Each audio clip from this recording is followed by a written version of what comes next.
Today I'm going to be doing a dramatic reading of a book I wrote when I was like 11 called The Kendlewood Curse.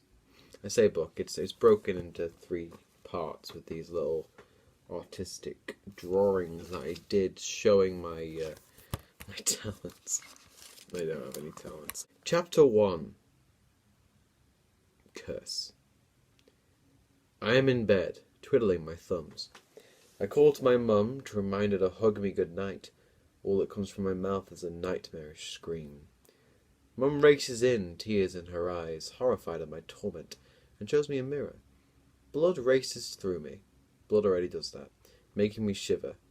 I see my reflection and see a hellish, bloody, pale boy with wide, sad eyes, red lumps protruding from his face. I pull away my gaze from the mirror.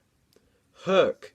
I swiftly jerk from my bed, wrapped in a bundle of my own bedsheets. A nightmare. I leap from bed and speed to the mirror.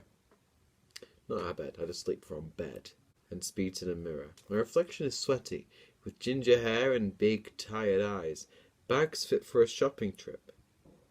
Droop under them. I sigh in relief. No swelling lumps about to burst, no blood, just Samson Kendlewood. I go back to bed, tidy up the covers and close my eyes. I hear Mum crying. She's never been happy since Dad flew off in a jet to find his fortune. Okay, Mum often cried herself to sleep at nights most days. In the mornings, she is a genuine sight, pale and wet with tears, a patch of muffled hair on her upset, quivering head. You'll be staying at your old Aunt Mama J for the day. Your old Aunt Mama J. Why is she called that? Sam, please help. While she goes to America to try to find Dad, Mum says her words as if a snake is eating into her tongue, forcing her to speak. That's terrible. I've said a dialogue. You will be staying at your old Aunt Mama J for the day. And then I've just kept going, so it's while she goes to America to try to find Dad. So I've left the dialogue without saying it's a dialogue. I'm just going straight into describing the plot. So she's going to America to try and find her husband who's left and sending me to my aunt's house. She can't take me to America. For some reason. Anyway, Mum never drives unless she suddenly needs to in an emergency. She is allergic to diesel, what we use to power the big hunk of moving metal, okay? When she needs to drive in a speedy hurry, she wears a clothes peg on her nose. Okay. My family is cursed. Auntie Mama J knows all about the curse of the angry demon. Get her angry. Welcome to hell. Edgy. Mum's walking me to Mama J's home. I can't. It's too funny. Mama J holds the record for scariest house in the world. Okay. Her house was ugly. A monster with cement added in. 2 evil eyes for windows. A massive bulking door like a mouth. Gapes down at scared visitors. That's kind of cute. That house sent shivers on roller skates down my spine. I like that. Mama J, a broken-nosed, obese figure with torrents of greasy grey hair rushing down her head, came to greet us. That is the most... that's not okay. She hugged me, almost splitting my body in 2, and her eyes glowed yellow like the summer sun. Get me out of here. Then there's 3 exclamation points. Chapter 2. Mum leaves us, and the putrid Mama J invites me in. This character is so judgmental. Like, shut up. I feel unsafe, but go in anyway. The smile is so smiley, it actually says that I feel that if not, she'd bite my head off, stew it, and feed it to her cat, Pickles. Pickles was a ferocious monstrosity of the cat family. Are any of these characters going to look anything other than horrific? This is very bizarre. Fat and disgustingly smelly. You got obese, you got fat within the first couple pages. This is great. Like Mama J, my house is called Eldud. Treat him with care and you shall be cared for and protected. If not, Eldud will set his sodias onto you. I felt my stomach churn at how she referred to Eldud as a he. What were the sodias? The thoughts burned a hole in my brain. Pictures hung from the walls. One was of my great-grandfather Finn. He died against as I read about Finn in Mama J's library yet again, I saw the word Sodgers in my sights. What the Jiminy Cricket were they? I went downstairs and asked Mama J what the Sodgers were. Demon slaves of the cruel mastermind, Ellent Dudley. This house is his grave, explained old Auntie J. The J was short for Joyous. Her real name was Mamarkin Joyous Houston. Mama J sounded more kind and joyous. It doesn't at all. That night, I lay in a four-poster with an eerie side to it. L. Dud once slept in this bed. Why would you put a fucking 11-year-old in the bed of some guy who you've just told is this evil guy and the house is buried where he's buried where the house is? That's really mean. Like, yes, please sleep in this bed that used to belong to this evil dude. This is, oh my god, Mama J's the worst. Not fun. Once slept in this bed. I remember Mama J's explanation of the weird Sodgers. Did she explain what they were? I can't remember. Did she explain what they were? Did she say? Yeah, demon slaves. Okay, the demon slaves. Okay, I forgot. What were they? What did they look like? Why the bicker? Did Mama J pick this hell house? Questions I'd rather not find out the answer to. Morning again. I sit up. Blood trails from my room. I exit, following the stream of disorientation and devastation. Oh my. Feeling sick and ready to bowl over and throw up. He's very dramatic, this guy. And came to Mama J's room. I opened the door. Hell flashes like a camera in my screaming face. Blood pools in every corner. Bones litter the carpet. That is in pieces.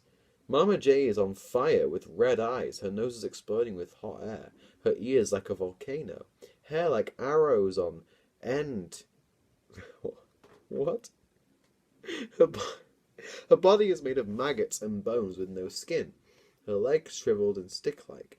Her feet gouged out and her body levitating a metre off the bloody ground. I noticed she'd cut herself. Maybe that caused her to become so angry that a transformation occurred. She has no skin. Just maggots with skeleton. That's it. Where is this cut going to be? Who knows? It's never explained. The demonic figure roared, lunging towards my defenseless body.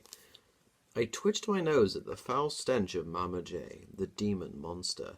A small, angry monster was beside her gory body, with hollowed-out holes for eyes and a stitched slit for a mouth. Next to this hellish character was a fish-headed, lizard-bodied, alligator-tailed, baby hippo-legged friend. That's very specific. What are you things? I croaked. We are soldiers, hissed the stitched being. We are under orders of Demon Joy to eat you. They don't pull any punches, do they? The fiend with the fish-headed one growled. The fiend with the fish-headed one growled. So it's like, it's not the fish-headed one, it's someone who's with him. What? Silence, the two of you. Demon Joy pointed to the stitched being. Fiend Freak, get him by the legs. The demon smirked, and Fiend Freak chuckled sadistically. Lunged at my legs, and I jerked from its attack, and Fiend Freak hit wall and stopped moving, except for a slight twitch of a finger. Doom laugh, the Demon Joy roared again at the fish-headed one. Jump at the boy's face. Why? The Doom laugh cackled, placed on foot behind the other. Placed his fist. Okay, I spelled placed right here, but then I immediately go to spell it wrong. That's great. Placed his fists on the sides of his legs and pounced. Very specific, these demons, aren't they? Doomlaugh roared. His teeth glinted in the moonlight. I ducked and he hit the wall, and the wall was splashed in black ink from his body because of the pressure smacking against the wall. Stretching himself and standing up on his feet, big baby hippo shaped and glowered at me. What? Stretching himself and standing up on his feet, big baby hippo shaped and glowered at me. That sentence makes absolutely no sense at all, and I love it. I raced down the blood-embedded and stinky stairs, hearing Fiend and Doomlaugh getting closer as I raced towards the door. But they just died. I just splashed black ink all over the wall. I just killed them. Grasping the handle, I turned it around at an axis. Why? The door swung open, but I was halted as Fiend sank his teeth into my leg. I pulled away, and Fiend had taken a piece of my trousers. I ran faster than a sandstorm rushing across the desert. I could hear Fiend and Doomlaugh catching up, giggling happily. Doomlaugh licked his scaled face and grew hungrier by the second. Passers-by looked at the chase and fainted with terror. Others called 999. Others ran off screaming. If I stopped running, I'd be dinner for the Sodgers. Eager to defeat them, with no weapon at my disposal, I turned towards the Doomlaugh and Fiend, ready to fight to the death. Puzzled by me not running, Doomlaugh and Fiend grinned hungrily. Chapter 4. Finn. Astonishingly calm, I kicked Doomlaugh across the street, and he instantaneously became a puddle of black. He already did that. He already went a linky. He's already been hit. This doesn't make any sense. Fiend began to cry as his friend became an inked puddle. That's sad, and snarled at me. We will meet again. Fiend sauntered back to Mama J's house, back to the Demon Joy. That old cliche, is it? He's just like, I'm not gonna kill you now. I'll probably kill you later. It's not that scary. Tired, filled with heat, puddles of sweat dripping from my scalp, I faint onto the floor, hitting with an almighty thud. I awakened in a house. A man with long grey hair, a thin face, and small moustache sits across from me. The table is wooden and battered, littered with books and telescopes, papers and a candle. He lifted up a picture of Fiend, then one of Doomlaugh. These pictures are of Eldud soldiers, yes? I nodded warily. You killed Doomlaugh so we can ignore him? Fiend is still at the Demon Joy's command. I know everything. The man put the picture in a pile and took another from a drawer. The Demon Joy. The picture was indeed the Demon Joy. God, who are you? I gasped. I'm Finn, your great-grandfather. The demon you saw is real. The Sodgers you saw are real. They bring hell to Earth. If you hadn't kicked Doomlaugh and made Fiend give up, he didn't. Fiend just walked away. You would be eaten. Finn sighed, shuffled the pile of pictures, and placed Demon Joy on the top. Demon DNA passes through our veins. Once we get angry, we transform. You luckily have weaker DNA of a demon than all the other Kendlewoods. Alright. Samson, once you get angry, you have to wait the day to transform, for your anger to truly swell. So it's just a lot of the Hulk, because they have to get angry to turn into demons. This is great. Finn stopped talking and said soon after, the only way to stop Demon and resurrect Mama J is to congratulate the beast. Applaud it, make it happy. Happiness makes the demon really cross, but eventually brings her fury to a close.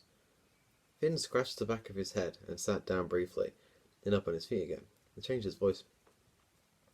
Get off to bed with you. You'll need some sleep. After all the evil you've seen. Oh, and watch out for Kim. He can see the future. Also, he is a blind demon. These characters, this is so much exposition in this dialogue. Listen to that. Watch out for Kim. He can see the future. Also, he is a blind demon. That's great. I headed upstairs. Not so sure about sleep with Kim. No one asked you to sleep with Kim. Chapter 5. Kim. What a surprise. In bed, staring at the ceiling. I hear a faint creak and flash a torch up. I see a monster. A huge muscular being dripping blood from his fangs. Very tasty, Findy. A shiver slid down my spine. See your future, I can. I see a man, soon to be a demon. You will love him. You will betray him. And finally, you will die for him. And all for nothing. You were brought up in this sorrowed hell for your pity. Finn is not here. Up in the lights. I just imagine him laughing. I leapt from bed and rushed into Finn's room. To my horror, Finn had a gory hole sunk in his chest, blood dripping from his mouth. Oh my god. His eyes rolled back, his face pale and hairless. I cry for his name, but the corpse gives no reply. A voice hisses from above. Your father is returning from the dark, and then you shall be forced to kill him. You know what I mean? It just sounds like he's evil laugh. I shook my head and threw a light at Kim, frazzling him, making him fall to the floor. What? These are all weak villains. Just throw something at him and falls over. It's great. His face caved in. Blood and no eyes, just little dots, teeth like pins.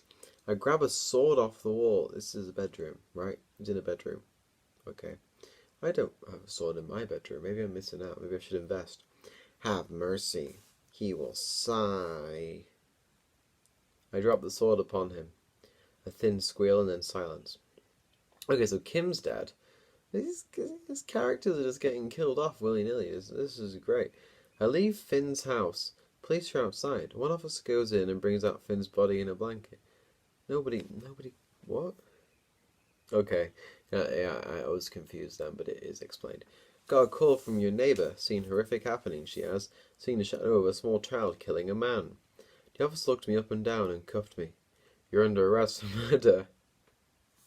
So he sees a baby demon just kill this old guy, and then sees this 11-year-old boy, and just goes, you know what?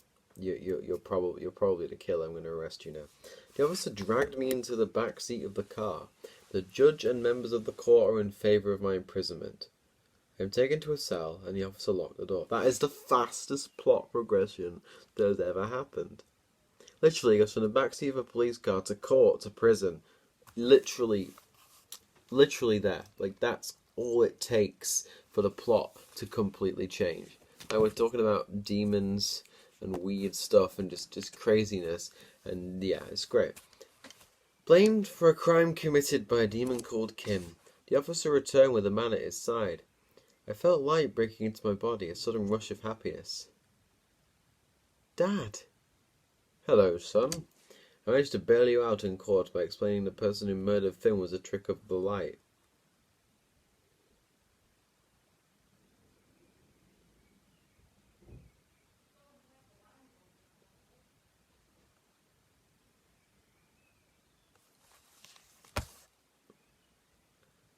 A trick of the light. Can you imagine how funny that would be? Is you got arrested for murder. Your friend comes in and goes, "Oh no, you can't arrest him. It was a trick of the light. No one died. You know, I think I'm gonna save the rest for part 2, because I'm not just gonna make an hour-long video where I read this. I'm gonna split it up into chunks, so you get to deal with lots of chunks of this. To be fair, I have been enjoying reading it. It's quite cute to see like one of my first ever stories that I finished, especially when it's so bizarre and weird and the characters are all crazy and you'll die like immediately, and it's got crazy dialogue and a cat called Pickle and it's Kendlewood, and I'm gonna keep reading this. So if this kind of content you're into, feel free to drop me a like, subscribe, do whatever, because I will be back with part 2 very soon.